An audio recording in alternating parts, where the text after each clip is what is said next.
우리가 지금 신앙 생활하고 있는 지금은 바울이 살 때처럼 또 예수님 때처럼 목숨이 위협받는 그러한 상황은 아닙니다.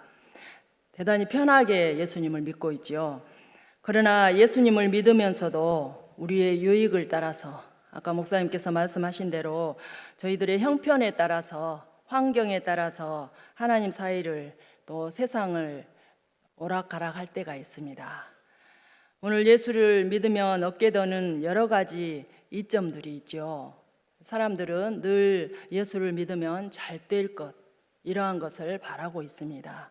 조금 힘들면 또 자녀가 그렇게 기도했음에도 불구하고 원하는 대로 되지 않으면 또 시험을 받아서 필요 없다고 가버리는 사람들 종종 봅니다.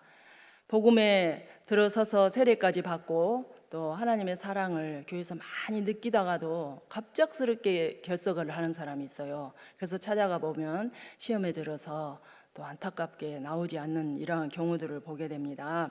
오늘 예수를 믿었을 때 얻게 되는 좋은 점, 이 점들만을 가지고 또 이렇게 신앙생활할 때 이것을 복음의 양자라는 이야기를 또 그 단어를 쓰는 또 사람들도 있습니다.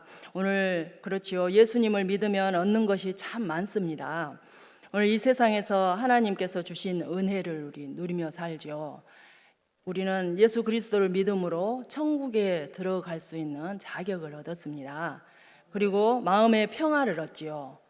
그리고 욕심과 죄의 본능에서 해방이 되어서 그것을 자제할 수 있는 성령의 소욕 따라 움직이게 하는 그 힘을 우리가 얻어서 죄에서 해방되는 그러한 기쁨도 있습니다.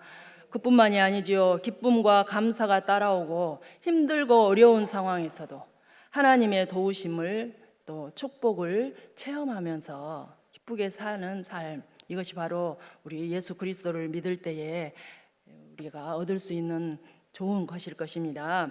이것을 시편 1편에서는 이렇게 말합니다. 실만한 물가에서 푸른 초장에서 행복을 누린다고. 복을 누리는 사람들이 저와 여러분입니다. 풍성한 열매를 맺되 나만을 위한 열매가 아니라 또 짐승들을 위해서, 사람들을 위해서, 다른 사람을 위해서 우리가 열매를 맺기를 바랍니다. 그렇게 하기 위해서 우리는 늘 예수님 안에 거하기를 원합니다.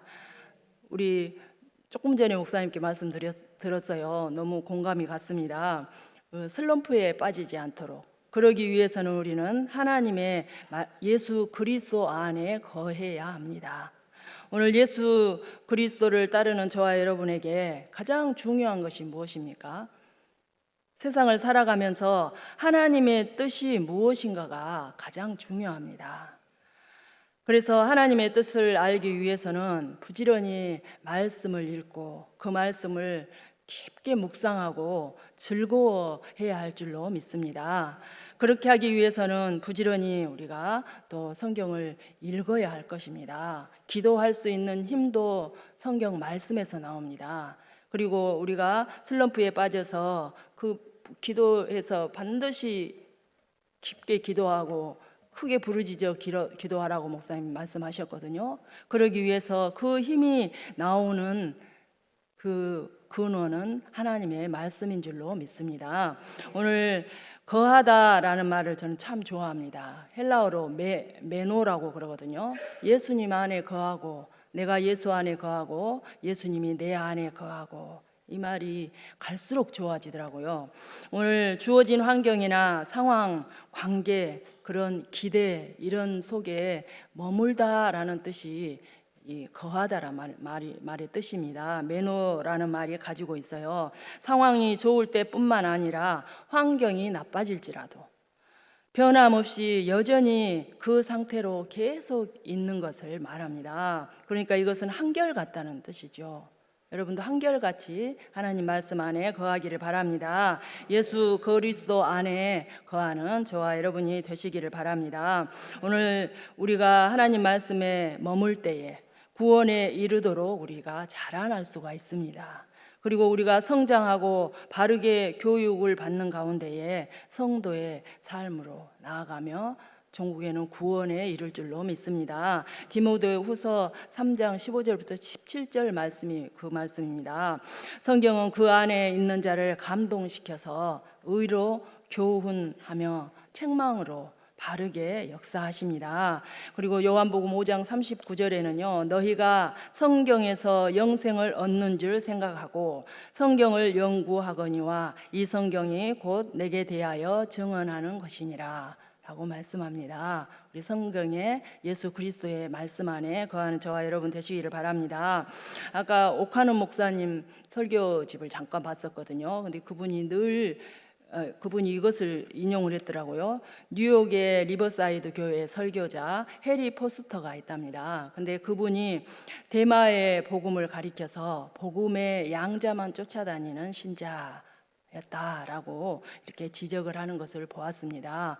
오늘 10절 말씀을 보니까요, 우리가 읽지는 않았는데요, 대마는 이 세상을 사랑하여 나를 버리고 데살로니가로 갔다라고 기록합니다. 여러분, 대마는요, 처음 믿을 때 매우 적극적인 신앙인이었어요. 믿음이 좋았습니다. 누구도 따라올 수 없을 정도로 열정도 많았어요. 바울이 1차 감옥에 갇혔을 때에 그와 함께 했던 사람입니다.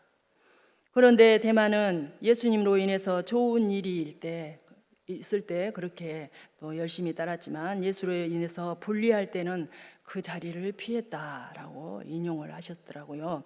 그것이 그가 가진 그의 신앙의 결점이었다라고 말합니다. 여러분, 대마뿐이겠습니까? 서두에 말씀드린 것처럼 열심히 기도하고 교회 가면 모든 것이 잘 될 줄 알았는데 세례받고 함께 신앙생활 하다가 그냥 목숨이 위태로워서가 나간 것이 아니잖아요. 형편에 따라 나갔잖아요. 환경을 보고 이루어지지 않는 것이 하나님께서 함께 하시지 않았대요. 자기가 불교에서 열심히 했는데 이쪽에 와서 이렇게 또 열심히 다녔는데 아니라고 도로 돌아가는 안타까운 성도들도 있습니다. 여러분, 오늘날 바울이 살던 때처럼 핍박이 없어요.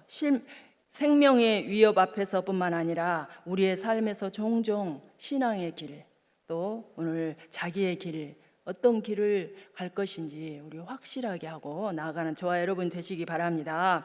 우리가 어느 길을 선택하느냐, 어떤 길로 가는 것이 구원이며 어디로 가는 것이 멸망인지 우리는 잘 알고 있습니다. 그럼에도 불구하고 환경 따라서 집으로 돌아가는 이러한 성도들이 없기를 바랍니다.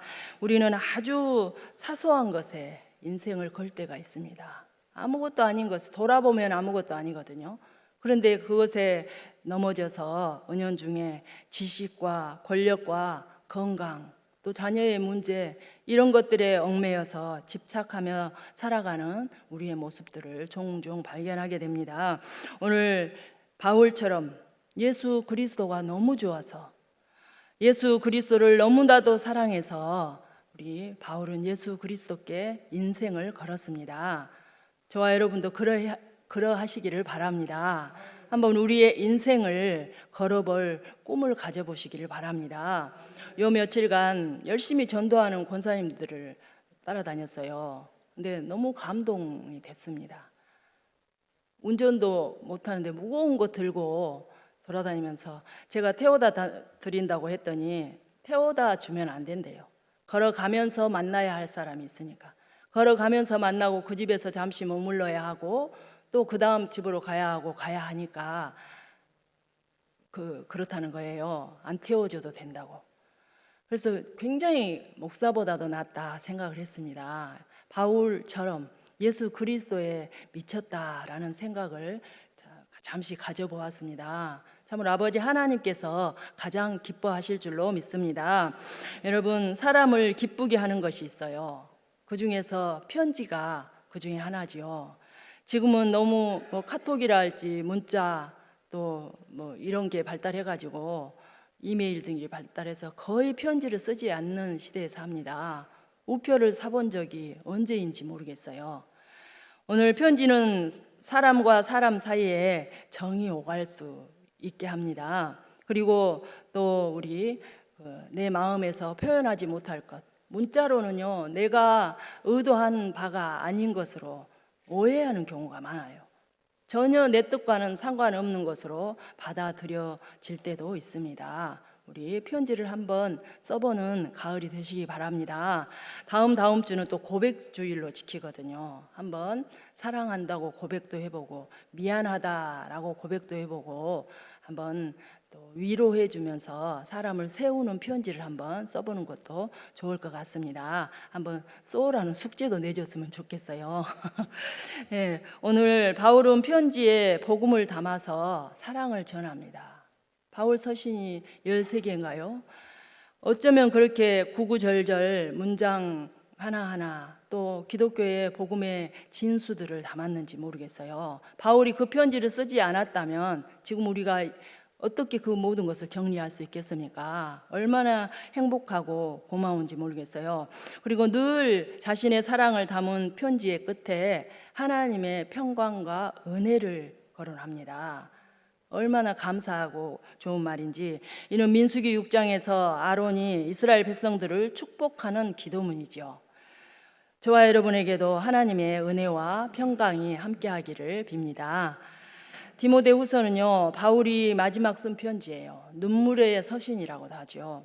바울은 외로움과 고난을 끌어안고 지금 사랑하는 믿음의 아들 디모데에게 편지를 보냅니다. 편지를 보내는데요, 오늘 읽지 않았습니다. 11절을 한번 보시렵니까? 누가만 나와 함께 있느니라. 내가 올 때에 마가를 데리고 오라. 그가 나의 일에 유익하니라. 지금 2차 감옥에 갇혀 있거든요. 1차 때보다도 너무도 형편이 좋지 않는 상황입니다. 오늘 그의 곁에 있는 사람은 누가만, 의사 누가복음과 사도행전을 썼지요. 그 의사가 지금 바울 곁에 있습니다. 오늘 바울은 디모데에게 자신의 근황을 알려요. 9절부터 보면 그것이 있죠. 누구누구는 나를 떠나버렸고 누구누구는 우리에게 약하고 우리를 대적했고 누구는 사역을 위해서 어디로 보냈고 어디로 보냈다. 지금도 사역을 하고 있습니다. 감옥 안에서도 사역을 하고 있어요. 디모데 전서 1장 2절에서 보듯이 사랑하는 아들 디모데야 라고 어서 내게로 오라 라고 부탁을 합니다. 믿음의 아들이거든요. 자기의 친아들 아니에요. 그럼에도 불구하고 편지를 쓰면서 아들아, 펜을 잡았을 이 노년의 바울을 한번 상상해 보십시오. 외롭고 쓸쓸한 가운데 디모데야 라고 썼을 때에, 아들아 라고 썼을 때에 그 표현 속에 담긴 많은 생각들이 있습니다. 그 생각들이 주마등처럼 지나가지 않겠어요? 한번 묵상해 보시기 바랍니다. 수많은 생각과 사랑이 느껴져요. 천천히 읽어보시길 바래요. 바울은 로마 감옥에 갇힌 채 이제 죽음을 기다리고 있습니다. 그래서요, 설상가상으로 보니까 다 떠났대요. 자기 옆에 있었던 사람들이 다 떠나버렸다라고 말합니다.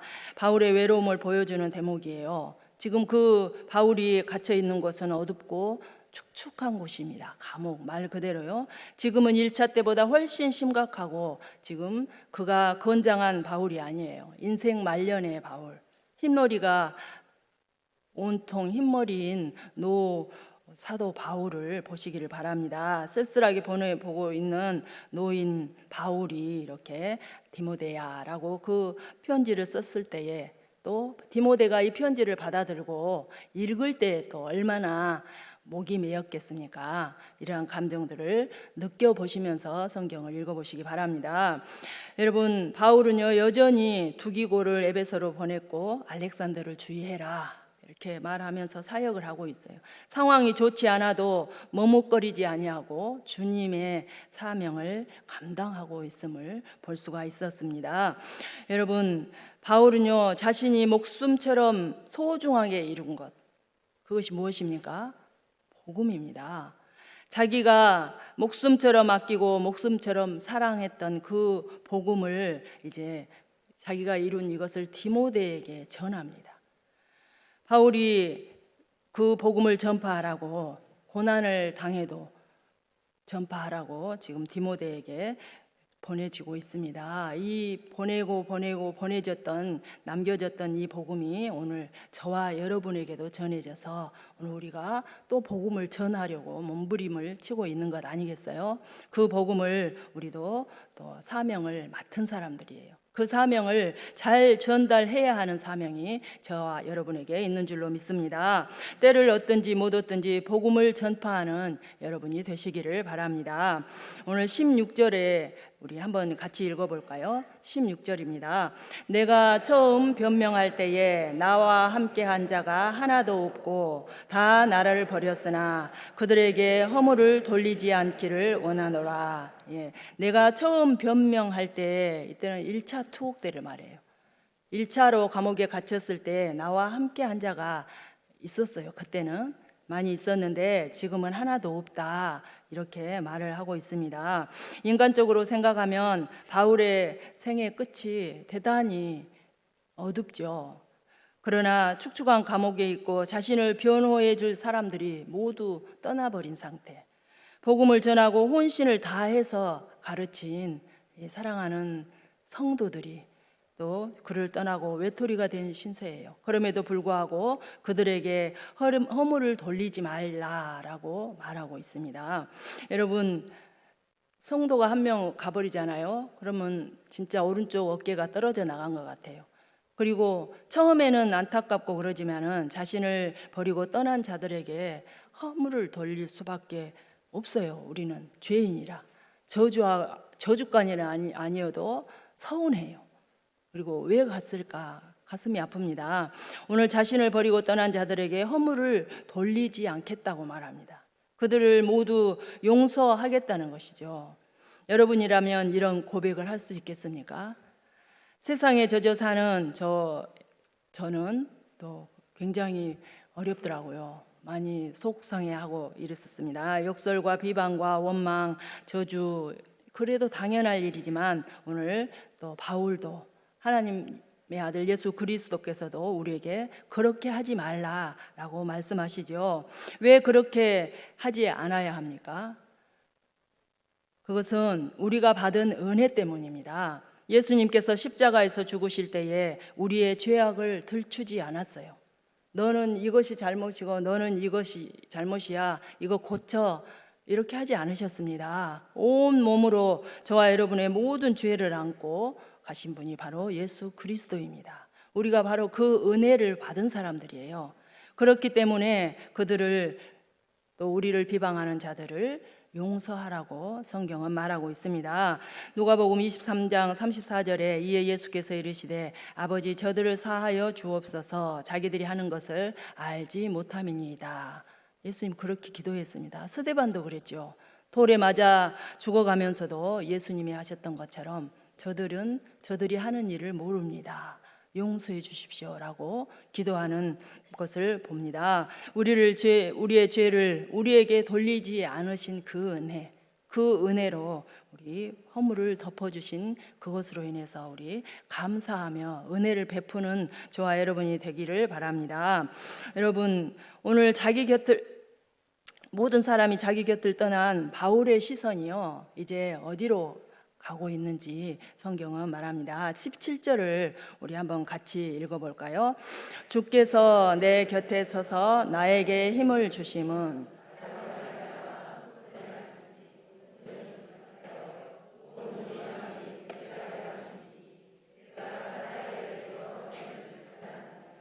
아멘. 오늘 그가 내 곁에 서 계신 하나님 아버지께, 주님께 시선을 돌리고 있는 것을 볼 수가 있습니다. 여러분, 오늘 그가 서 계신 예수님을 의식한 것처럼 저와 여러분 옆에 서 계신 예수 그리스도를 만나시기를 바랍니다. 그에게만 있는 게 아니에요. 지금 저와 여러분에게도 함께 있어요. 오늘 17절 말씀에서 그렇게 말했는데요. 당시 로마의 재판 모습이 어땠었는지, 우리 다 떠났다고 그랬잖아요. 동료들이요 함께 재판정에 나옵니다. 그래서 피고를 변호해 주는 것이 관례였다고 합니다. 그래서 16절에서 본 것처럼 바울 곁에는 아무도 남아있지 않아요. 얼마나 초라하고 보잘것없는 법정이었을지 얼마나 쓸쓸하고 초라했겠는지 상상이 가잖아요. 그러나 그는 사람들이 자기 옆에 참석해서 변호해 준 것보다 더 큰 위로를 받고 있음을 볼 수가 있습니다. 그것은 왜냐하면 주님께서 그 곁에 서 계셨던 것입니다. 오늘 그 동료들이 앉아야 할 그 자리, 동석해야 할 그곳에 우리 주님이 함께 서 계심을 믿으시기 바랍니다. 저와 여러분에게도 함께 계심을 믿으시기 바랍니다.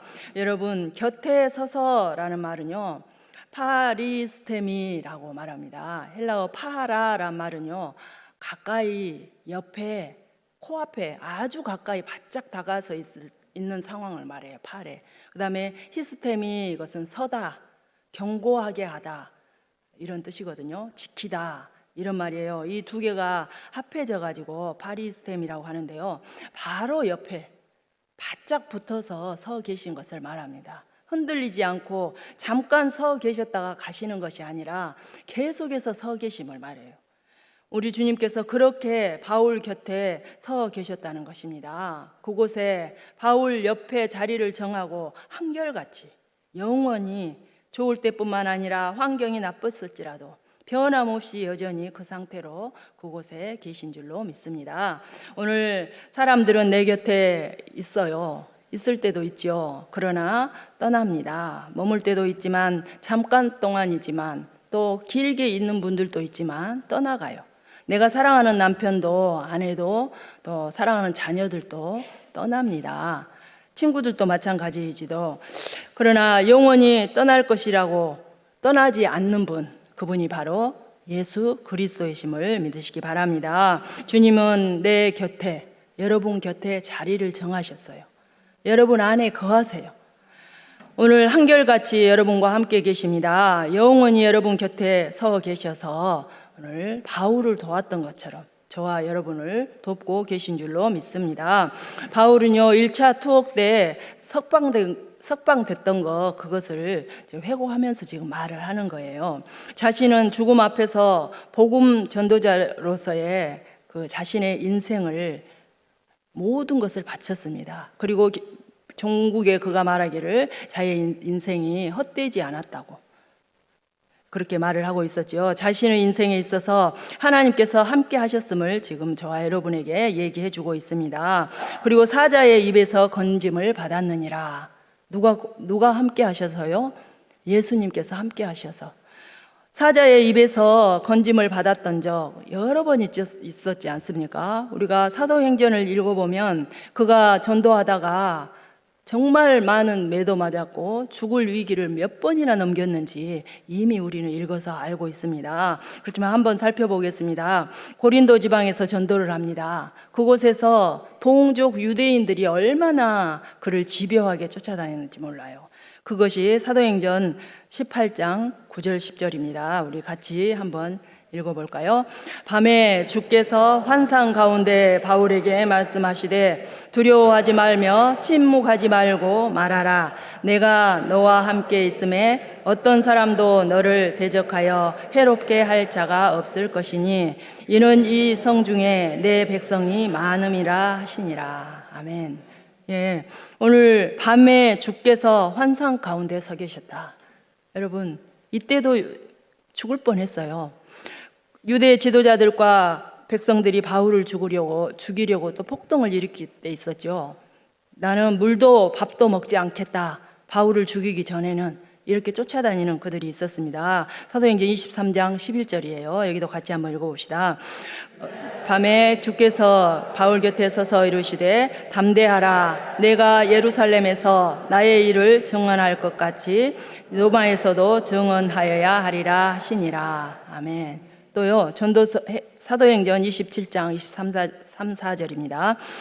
내가 속한 바 내가 사자가 어젯밤에 내 곁에 서서 말하되 바울아 두려워하지 말라. 내가 가이사 앞에 서야 하겠고 또 하나님께서 너와 함께 행하게 주셨다. 아멘. 예. 어디 그뿐입니까? 저와 여러분에게도 있지 않아요? 한번 생각해 보시기 바랍니다. 여러분이 언제 힘드셨는지, 그때 어떻게 하나님께서 함께 하셨는지 전부 체험한 바가 있을 거예요. 한번 꺼내서 은혜 속으로 다시 들어가 보시기 바랍니다. 베드로에게도 나타났었죠. 베드로가 또 복음을 전하다가 그렇게 밤에 환상 중에 우리 옆구리를 찌르는 과정이 그때가 있었거든요. 사도행전 12장 7절입니다. 함께 읽습니다. 호련히 주의 사자가 나타내매 옥중에 광채가 빛나며 또 베드로의 옆구리를 쳐 깨워 이르되 급히 일어나라 하니 쇠사슬이 그 손에서 벗어지더라. 또요, 사도행전 5장 18절부터 20절입니다. 그것도 함께 같이 읽어볼게요. 사도들을 잡아다가 옥에 가두었더니 주의 사자가 밤에 옥문을 열고 끌어내어 이르되 가서 성전에 서서 이 생명의 말씀을 다 백성에게 말하라 하매. 아멘. 이렇게 하나님께서는 주의 복음을 위해서 그렇게 저와 여러분을 지켜주시는 줄로 믿습니다. 시편에서는요, 내 생명을 칼에서 건지시며 내 유일한 것을 개의 세력에서 구하소서. 여러분, 이렇게 기도하는 다윗을 보세요. 나를 사자의 입에서 구하소서. 주께서 내게 응답하시고 들소의 뿔에서 구원하셨나이다. 이 구원의 얘기가 우리 또 성경의 이야기입니다. 하나님 아버지께서 저와 여러분을 이렇게 건져 주십니다. 힘들고 어려울 때마다 바울 곁에 서셨던 주님, 그분은 사람들이 바울 곁을 떠났을 때에 가까이 서 계시며 함께 해주시면서 사자의 입에서 죽음에서 건져냈음을 믿습니다. 여러분, 지금 상황이 어렵습니까? 사람들이 등을 돌리고 떠났습니까? 낙심하지 마시기 바랍니다. 내게 능력을 주시고 아버지 하나님께서 내 곁에 서셔서 일어서라고 저와 여러분의 어깨를 부추겨 주실 줄로 믿습니다. 질병으로 인해서 고통할 때에 주께서 내 곁에 서서 걱정하지 말라고 그러한 음성을 들으시는 저와 여러분이 되시기를 바랍니다. 영원히 아버지 하나님께서는 세상 끝날까지 저와 여러분과 함께 하시겠다고 약속하셨습니다. 그 약속을 믿으시기 바랍니다. 오늘 바울에게 소망이 있어요. 그 소망은 저와 여러분에게 도전을 줍니다. 18절 말씀을 함께 같이 읽어볼게요. 주께서 나를 모든 악한 일에서 건져내시고 또 그의 천국에 들어가도록 구원하시리니 그에게 영광이 세세 무궁토록 있을지어다. 아멘. 오늘 그가 소망합니다. 주께서 나를 모든 악한 일에서 건져내시고 또 그의 천국에 들어가도록 구원하실 것이다. 여러분, 저와 여러분도 그렇게 구원하실 줄로 믿습니다. 그런데 여러분, 바울은요, 그 은혜를 생각하면서 이렇게 소망을 했는데요. 그 이후로 바울이 어떻게 됐습니까? 그 감옥에서 석방되지 못하고 죽음을 맞이했습니다. 현실의 상황이 바뀌지 않았던 거죠. 그렇다면 여러분, 바울의 소망은 헛된 것일까요? 절대로 그렇지 않습니다. 바울의 소망과 달리 죽음을 맞이했지만 그가 진정으로 소원한 대로 주의 천국에 하나님의 나라에 들어가도록 구원받았음을 믿습니다. 이 세상에서 바울의 육신은 사라졌어요. 그러나 영원한 천국에 들어가는 구원을 받은 줄로 믿습니다. 바울이 말한 모든 악에서 건져낼 것이란 말은 지금 그가 감옥에서 건져내짐을 말하지 않아요. 바울의 기대는 천국의 구원과 관련이 있는 것입니다. 궁극적인 이 종말론적인 구원, 소망입니다. 바울은 지금 자신이 믿음을 지키도록 하나님께서 도우심으로 천국에 이를 수 있도록 소망한 것입니다. 이 소망이 저와 여러분이 소망이 될 줄로 믿습니다. 우리의 소망이 현실적으로 잘 되는 것만을 말하는 것이 아니기를 바랍니다. 혹 우리의 현실은 날로 악화될 수 있어요. 기도하고 치료에 온 힘을 다했지만 하나님의 뜻은 그것이 아닐 수 있습니다. 먼저 하나님 나라로 데려가실 수도 있어요. 그렇다고 해서 그 소망이 없어지고 안 들어주신 소망이 아니라는 것입니다. 오늘 그러할지라도 우리는 보다 더 큰 구원, 보다 궁극적인 구원을 바라보아야 할 것입니다. 오늘 주님께서 바울의 곁에 서서 힘을 주셨다라고 말했어요. 왜 그랬습니까? 그것은 바로 바울이 전한 복음이 온전히 전파되게 하기 위해서라고 말합니다. 쉬운 말로 말하면 복음 전파를 위해서, 이방인들에게 복음이 전해지게 하기 위해서 주님께서 바울 곁에 서셔서 힘을 주신 줄로 믿습니다. 주님의 죽으심과 부활의 소식이 온 열방에 퍼지기를 원하셨어요. 그것이 바로 주님의 뜻이었습니다. 주님은 복음 전파를 위해서 바울을 로마 법정에 세웠습니다. 로마 법정은 바울의 적대자들이 우글거리는 곳이에요. 죽음이 기다리고 있는 곳입니다. 죽을 줄 알았어요. 그럼에도 불구하고 이방 세력의 중심 거점 로마 법정에 세우셨어요. 자신에 대한 심리가 진행되는 곳, 세상 권력의 최고 지점, 그곳으로 가는 것을 마다하지 않았습니다. 죽음이 그를 기다리고 있었지만 그는 그 소원대로 로마 배를 타게 되지 않았습니까? 그리고 로마 감옥에 갇혀서 이렇게 죽어갔던 것입니다. 오늘 세상의 권세자들의 한 복판에서 복음을 전했던 우리 바울을 보고 용기를 얻으시기를 바랍니다. 오늘 바울을 보면서요, 예수님이 생각나요. 예수님도 예루살렘으로 부지런히 올라가셨습니다. 그곳에 가면 죽음이 기다리고 있었죠. 고난과 십자가 지는 일이 기다리고 있었습니다. 그럼에도 불구하고 예수님은 그 하나님의 뜻을 이루기 위해서 예루살렘으로 올라가는 것을 망설이지 않으셨습니다. 오늘 바울도 그가 가고자 하는 로마, 그곳에 죽음이 기다리고 있었어요. 모든 사람들이 가지 말라고 합니다. 거기 가면 죽습니다. 안 됩니다. 그럼에도 불구하고 복음 전파를 위해서 뒤도 돌아보지 않고 꿋꿋하게 갔던 바울, 거기에서 도전을 받으시기 바랍니다. 여러분, 우리 땅끝잔치가요 3일밖에 남지 않았어요. 3일이나 남았네요. 오늘 우리도 기도하며 나아갑시다.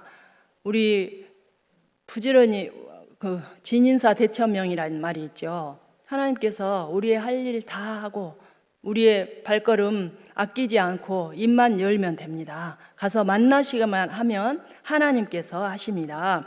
오늘 하나님이 주시는 것이 있는데요, 주다라는 말이 아까 파리스템이 그건 가까이 곁에 선다고 했잖아요. 서서 경고하게 한다고 했잖아요. 그런 것처럼 파라 곁에 아주 가까이에서, 영어로 기브라는 말, 주다란 말이 디돔이에요. 파라디돔이라는 말이 있습니다. 주님이 바로 옆에서 준다는 거예요. 어찌할 때 줍니까? 그냥 주다가 아니라 아주 가까이에서 우리가 기도할 때 바로 가까이 계신 주님께서 우리의 그 열망에 따라서 주신다는 이야기입니다. 무슨 이야기냐면 기도하자는 이야기죠. 기도하고 출발하시기 바랍니다. 우리가 달라고 하지 않는데도 그냥 퍼주시는 것이 아니라 우리가 달라고 말만 하면 바로 옆에서 바짝 붙어 계신 하나님께서 그 간구를 들어주실 줄로 믿습니다. 오늘 주님은 우리가 기도하기를 바라고 계십니다. 주기 위해서, 또 가기를 바라고 계세요. 출발하기를 바라고 계십니다. 왜냐하면 그 한 생명을 우리에게 주시기 위해서입니다. 우리가 간구하자마자 우리가 원하는 것 주실 줄로 믿습니다. 오늘 땅끝잔치 한 생명을 올려드리면서 하나님을 기쁘시게 하는 저와 여러분이 되시기를 바랍니다.